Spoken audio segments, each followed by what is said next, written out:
U.S. government. So what we're going to be learning about is how the American government, the story of American government really started, our origins. You probably all know that the first Americans came over on the first American immigrants came over on the Mayflower and landed in America. But let's talk a little bit more about how our government came to be. So specifically the American Revolution, which you probably know a little bit about, and also the rationale behind some of the documents that were set up. So I know that sounds like a whole lot of stuff to be talking about in one day, and it sounds a little boring. Then it really won't be, because we're actually going to be having a lot of fun and doing some interactive activities. So I'm looking forward to it. Now, if you're wondering why a 13-year-old is talking to you about U.S. government, then my name's Adora Spitak, and when I was 7, I published my first book, Flying Fingers. Sorry, I'm trying to sneeze. My first book is not Achoo, it is Flying Fingers, and more recently I published the second book called Dancing Fingers. So I really love to write, and another of my big favorite subjects, aside from language arts, is history or social studies. So I love reading about history, reading about American history, and finding out more about government as well, keeping in track of current events. So I thought it would be cool to make a presentation about U.S. government that's fairly easy to digest, but that has a lot of information. So I first want to ask you guys a question. If you were going to build a house, what would be the first thing you would do?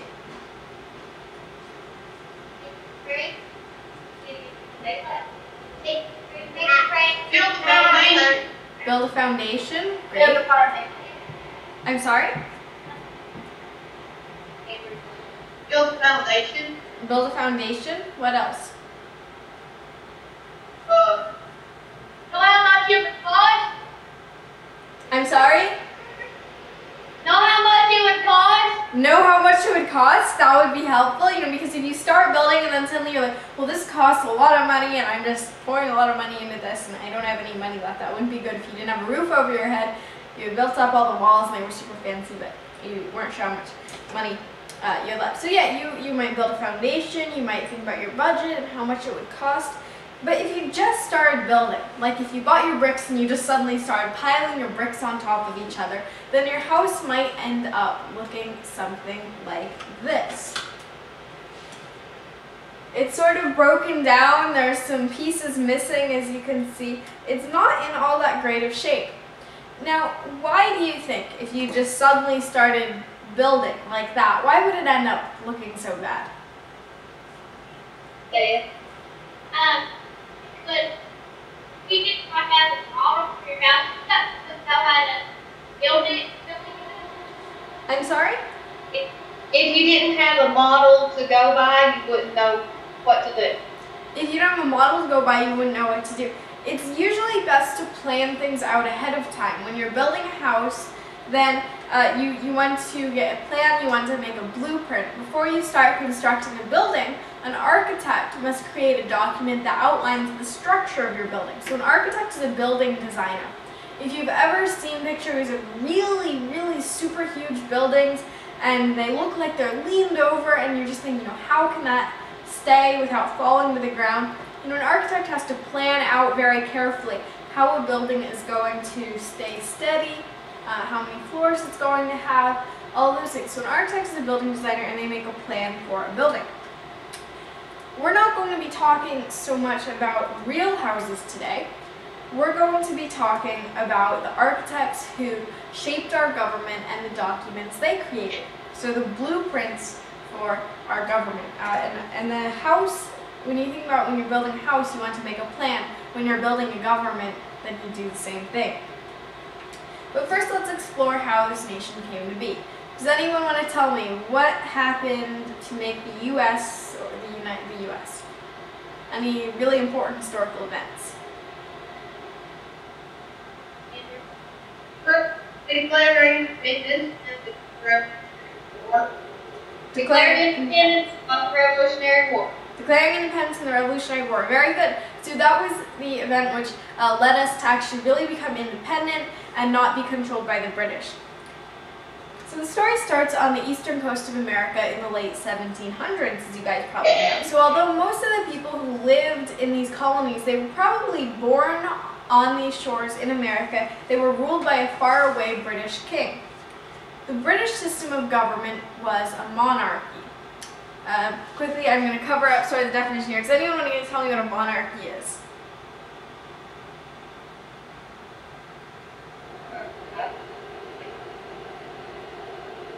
Oh, could the teacher please call on the students?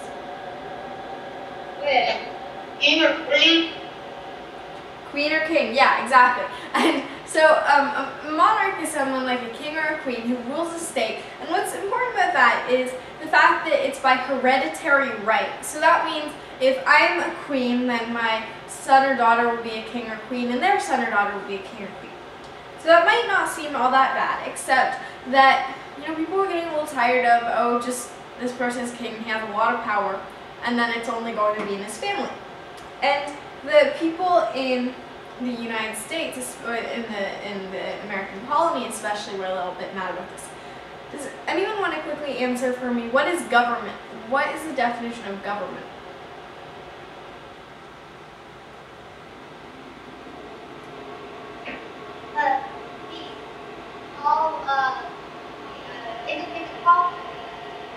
I'm sorry?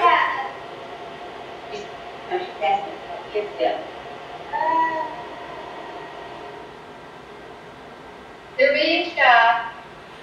Yeah, okay. I understand it's a little bit hard to just come to an answer like that. But so government, when you think about what does government do?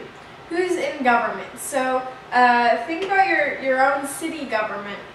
Do you have a mayor and like maybe a city council? Yeah. So what? Oh, sorry. Go ahead. If they make sure the laws are powerful and yeah. Exactly. Yeah, make sure that they follow. Yeah. Yeah, very good. So why do you guys have to go to school? So we can learn.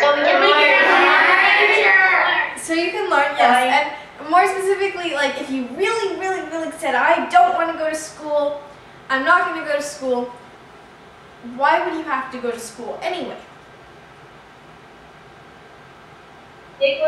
Who can better future? So you can have a better future. Yes, exactly. So there's many reasons why you would want to go to school. But if, let's say, for someone who doesn't want to go to school at all, is just can't understand why they should go to school, then it's actually the law that, you know, kids under a certain age need to go to school. It's required. And so, and if you don't go to school for a certain number of days and you don't call in sick or something, then you're truant, or you're, in other words, we have laws that do certain things. There are laws that say, you know, you can't run through red lights, or there are laws that say, well, you can't steal something from a store. And so those laws, the government makes them and enforces them. That means that they make sure that people are following the laws. So the word government refers to the laws that govern a people. So if you think about laws that you and your parents have to follow, the word government refers to those laws and the people who construct and enforce those laws. And enforce means to make people obey laws. So if you think about when a police officer is giving a driver a ticket, you know, that's enforcing a law. So government refers to the laws that govern a people and the people who construct and enforce these laws. If we look again at what I was talking about with the house and, you know, building a house, then the word government might refer to the blueprint or the house, sort of taking that reference. So in the 1700s, British citizens did not have a lot of say in their government. They didn't get to decide who their ruler was. They didn't get to say, oh, well, I want this person to be king, I'm going to vote for so-and-so to be king. But American colonists were even worse off. They had much less power than that. But they still had to pay taxes. What are taxes? Taxes are what they there's money to the government. Yeah, taxes are the money that you give the government. So, and the reason that you pay taxes is so, if, for instance, if you've ever seen an ambulance, or people do construction on the roads, or you know, even money that goes to your school, that's all that all comes out of like tax money. So when your parents are doing taxes or paying taxes, that goes to the government, and then the government then uses that for various purposes. So the American colonists, think about the American colonists, they didn't get to decide where their money was going. They didn't get to vote, they didn't get to say who their ruler was, but they still had to pay up quite a bit of money. So the Americans had to pay taxes, but often they didn't have any say in the way that their tax money was spent. If the king had wanted to take their hard-earned money and go spend it gambling or something, or just use it to buy really expensive cheese, the king could have done that. Now, how many of you pay rent to your parents or guardians? How many of you pay rent? Probably not too many of you, right? How many pay for your part of the groceries? Not too many, okay. Raise your hand if you pay for the garbage and electric bills. Or raise your hand if you get to help make some decisions in your family. Do you get to help make the really important family decisions? Okay, so I'm seeing some raised hands. So it looks like you guys, essentially you're getting a pretty free ride. You get to help make some decisions. You probably don't have you probably might not have the final say on it. You get to help make decisions, and you don't have to pay rent or essentially pay taxes to your parents. Now I get to help make my family make some decisions. Some decisions are a little bit out of my control. And if you think about what the American colonists were doing, then essentially think of them like this. Imagine if you had to pay rent, you had to pay for groceries, you had to pay for the electric bill, and your parents never asked you for your opinion, said you can't help make any decisions, and I'm not going to listen to you at all. That wouldn't be too fun, would it? No. And so you can probably understand why people would be like, we don't like this, we're going to do something about it.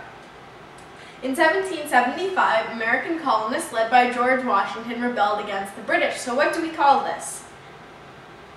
Revolutionary War. Yeah, the American Revolutionary War. Now we often think about people with all these cannons and guns and marching, and a lot of it was about war, and a lot of it was about defeating the British and all that. But a lot of people also did things outside of fighting, outside of the battlefield. People like Thomas Paine wrote important works that helped raise awareness about the American cause. Thomas Paine wrote a book called Common Sense, and it was all about essentially laying out the reasons why it was unfair, the system that the British were using. And people read that and they thought, this makes sense, and were then more committed to the Patriots, or to why the U.S. should be independent. Benjamin Franklin worked as an ambassador to France to raise funds. So an ambassador is an official representative of an organization or a movement. He was the representative of the U.S. government to France, and he said, we need your help. Can you send over whatever you have, either money or resources? And so we got help from France. And Patrick Henry gave speeches about the fight for freedom. Maybe you've heard of the quote, give me liberty or give me death. Very famous. That was from Patrick Henry. So people like Thomas Paine, Benjamin Franklin, Patrick Henry, they would give speeches, they would write articles, they would work as ambassadors, and all this was outside of the battlefield, but still for the very important cause of winning over people's minds and saying that they believed in the American Revolution and in the cause. As the revolution raged on, a group of colonists published the Declaration of Independence. So why is the Declaration of Independence so important even today?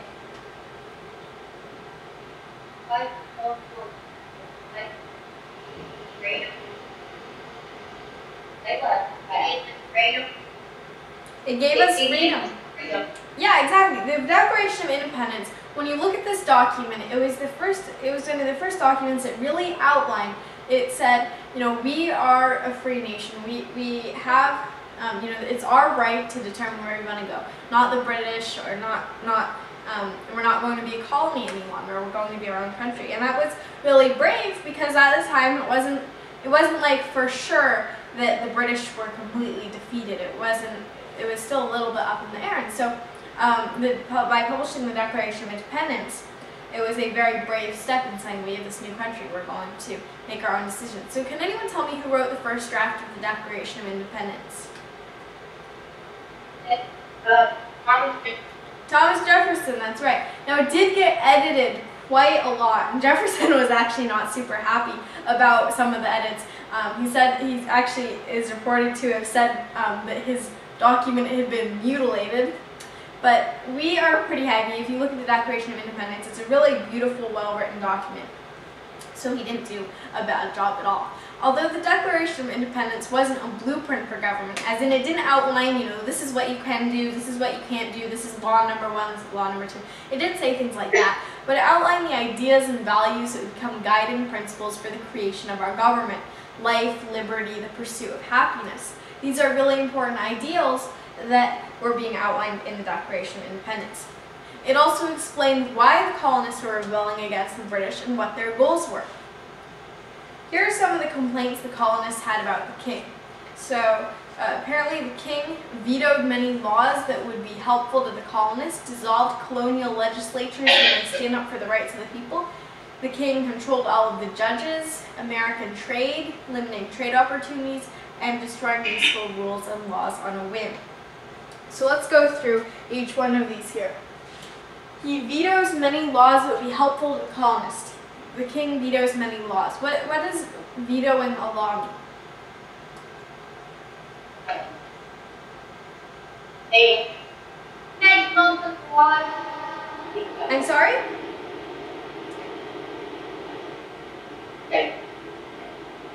It means say no that law is wrong. Yeah, when you veto a law, you're saying, no, I won't let this law pass. So if he vetoed the law, that means the law can't pass. Now, the reason that they're not happy about that is because the king is vetoing laws that would be helpful, that would be good for the colonists. So the king doesn't seem to have the people's interests at heart. Number 2, he dissolves colonial legislatures when they stand up for the rights of the people. What would a colonial legislature be?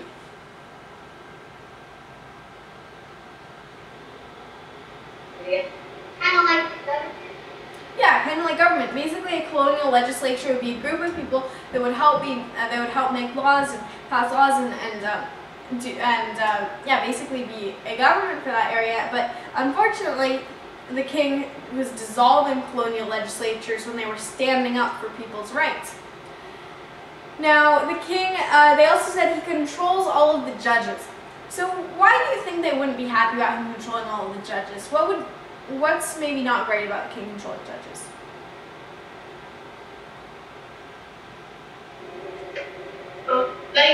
He controls them all the way to kill the person there is, and you can make down the Exactly. How many of you have heard of the term bias? Well, bias is, I see a couple raised hands. Does anyone want to tell me what it means? Ready?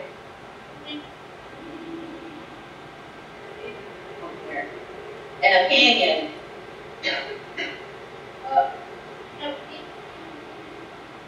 He said an opinion. An opinion. It has to do with opinion, but it's a little different. Maybe some of you, have any of you ever gotten into a fight with a sibling, a brother or sister? I see some raised hands. So for those of you who've ever gotten into a fight with a sibling, brother or sister, or even a friend, and maybe your parent, your mom or your dad or your guardian or your uncle or aunt, whatever adult comes over and is like, put that toy down, you shouldn't be arguing, maybe they'll turn to you and say, why did you start the fight? Or, you should know better. And maybe you're like, well, I didn't start it, or it's not my fault, and you think, they're being biased. They're being unfair, or basically they're sort of favoring someone over you. So if you ever are like, that's not fair, I didn't start the fight, or it's not my fault, or something like that, and you think that an adult is being biased, then that's sort of like the judges, the king controlling the judges. So if someone's biased, then it means that they sort of lean one direction more than the other, and where they should be standing in the middle. So judges are supposed to be really neutral. So if a person steals something from a store, then the judge should say that they're guilty if they're guilty, and if they're not guilty, then should say that they're not guilty. And shouldn't be saying, well, I don't like you because you accidentally killed my dog, so I'm going to say that you're guilty. judges aren't allowed to do that. Now, if the king controlled the judges, then that means that, let's say there was someone who said, the king is a really bad leader, I hate the king, down with the king. And there's another person who says, oh, you say that, I'm going to punch you in the face, let's say. And these two people are getting into a fight, and they're arrested and they're brought to the judge. Now the judge, since he's controlled by the king, might say, well, the person who is loyal to the king, who likes the king, I'm going to say you're not guilty. And the person who is treasonous and is saying, I don't like the king, I'm going to put you in jail. So controlling the judges would affect where they stood on issues and how they ruled. So the king controlling the judges wouldn't be very good for the colonists because they would want their judges to be neutral. The king controls American trade and limits trade opportunities. So, does anyone know exactly how the king limited American trade? Okay. When they needed a import.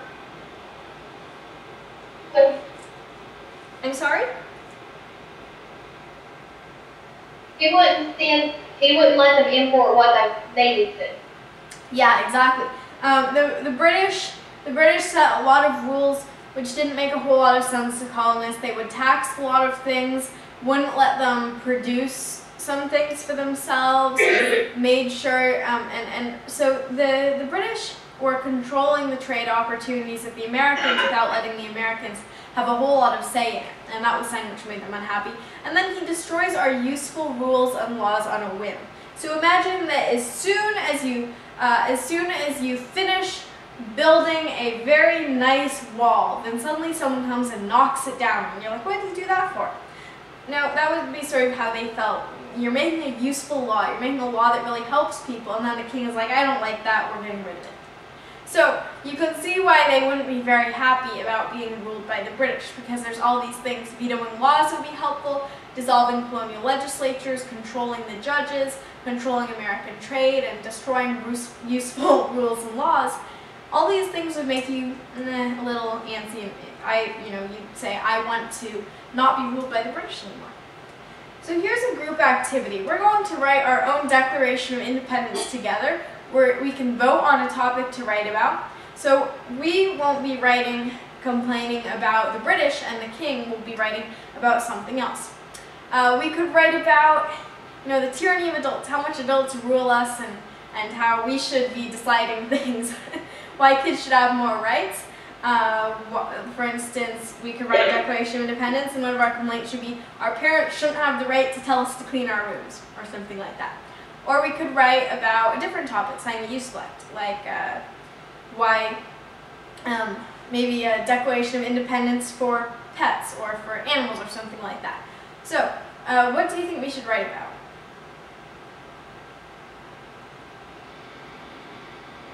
What's something unfair that we can declare ourselves independent of, and we're going to be making a list of complaints? Any ideas?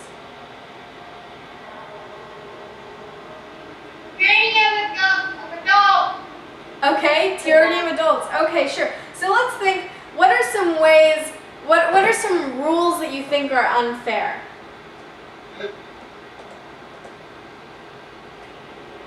Let's make a list here. What are some rules about kids made by adults that you think are unfair?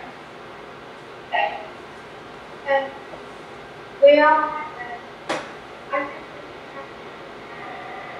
I'm sorry? Says she shares a room with her sister, but she has to clean the room by herself. Okay. So sharing a room with his sibling. Okay.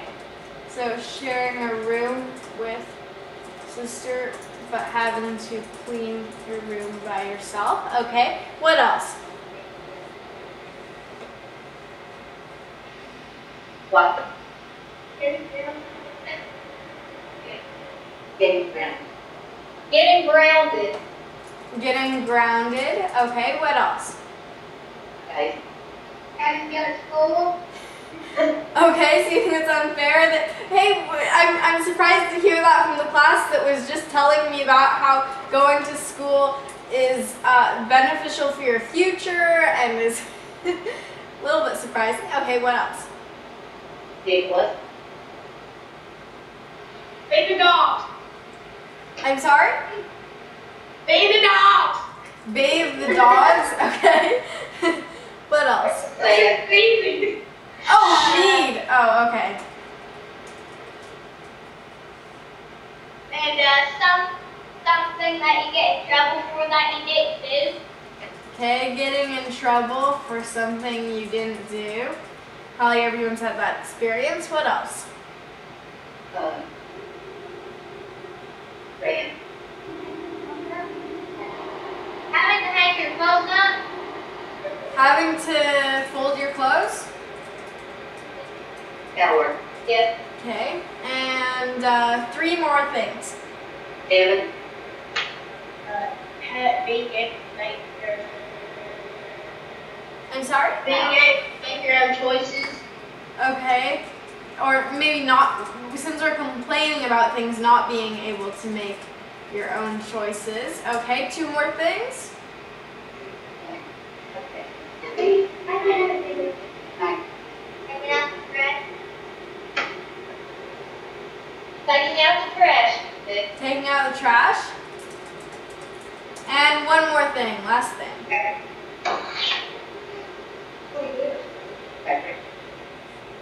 Getting more money for your allowance. Okay, so not getting enough money for allowance would be the complaint. Alright, so it looks like we have a pretty long list of things that we complain about, right? So these are all the things that adults make us do or don't give us enough of or whatever it is that we aren't happy about.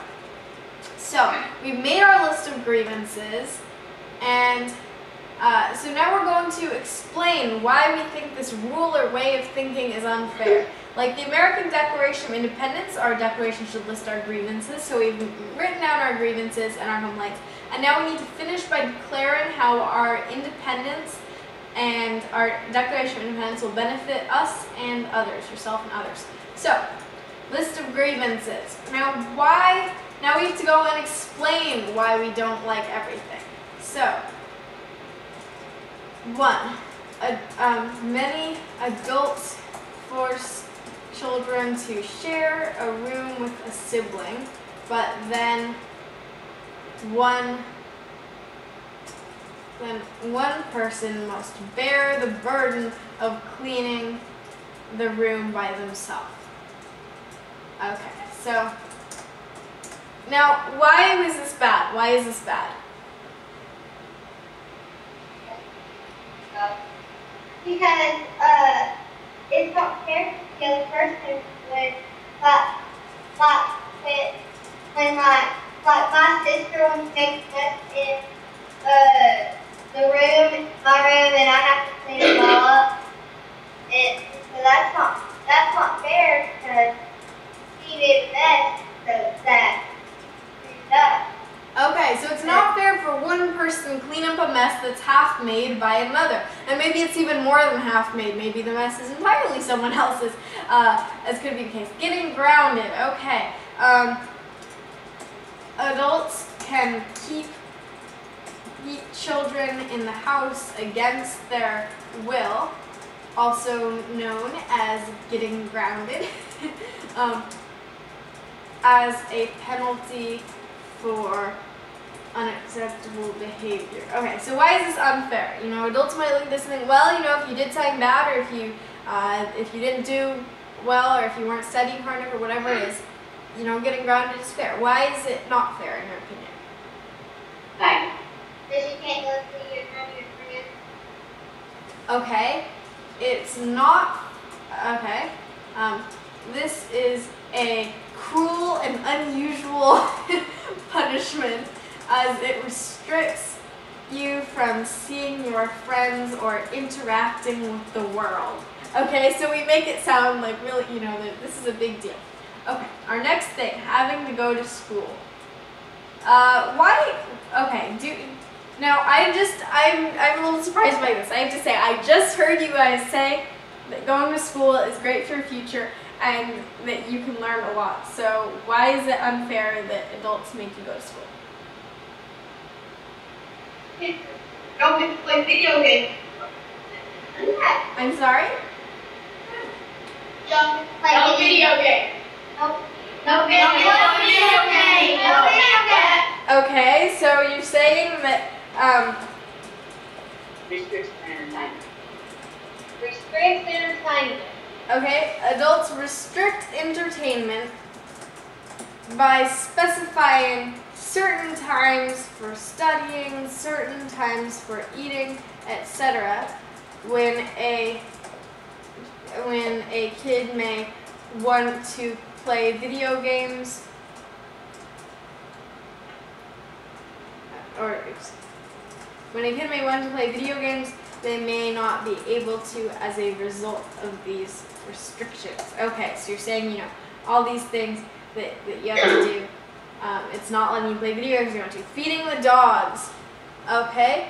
Care of pets is often a child's responsibility. Why is this unfair? You have to put dog food bowl.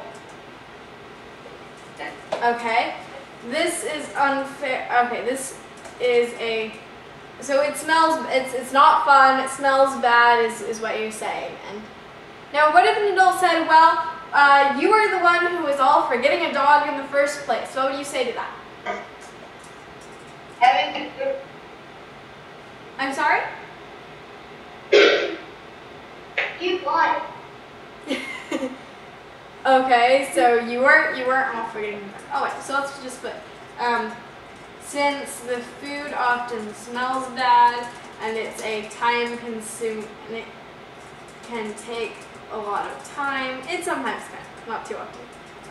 It's not fair for this to be our responsibility. Okay, and you know, I'm not sure if we can explain every single one. Okay, we'll try to finish this. Getting in trouble for something you didn't do. Why is this a bad thing?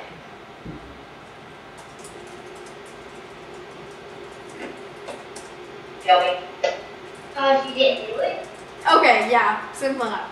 For crimes which they did not commit. Okay, so okay.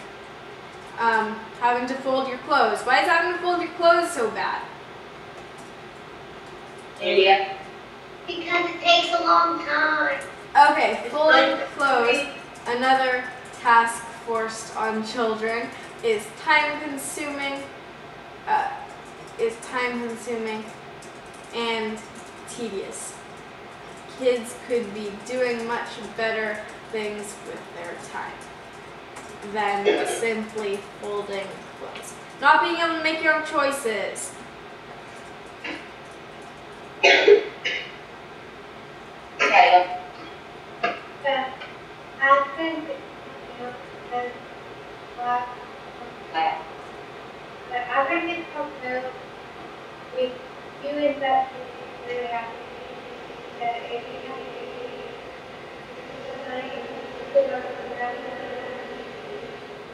I'm sorry?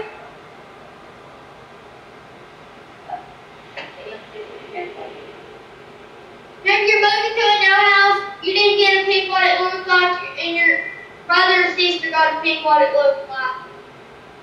Okay, so a personal example there. A lot of kids are not allowed to make their own choices, even though the choices will affect them.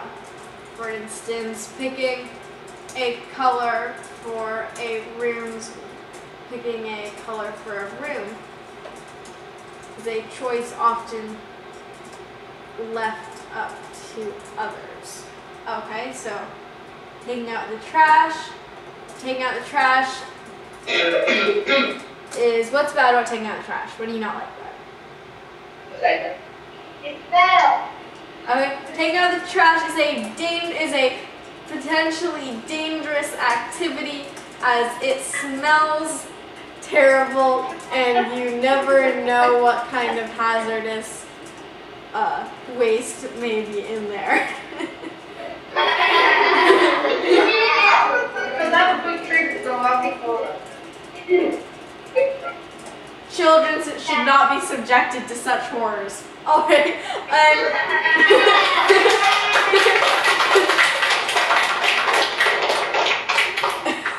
okay, and finally, not getting enough money for allowance.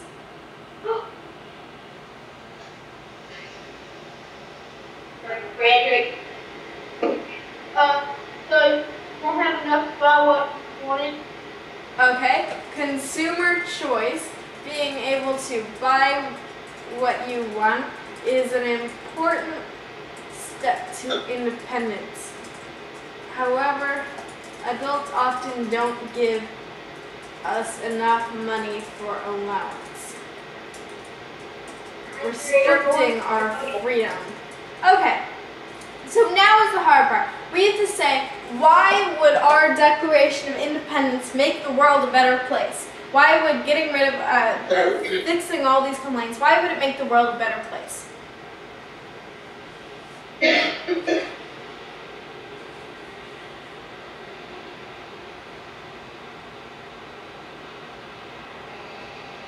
One person want to go?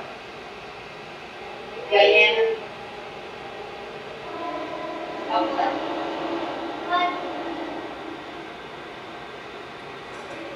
Go ahead. Stefan. The Declaration of Independence. Free life. I'll have the Declaration of Independence. Our Declaration of Independence. Our Declaration, not the Declaration of Independence.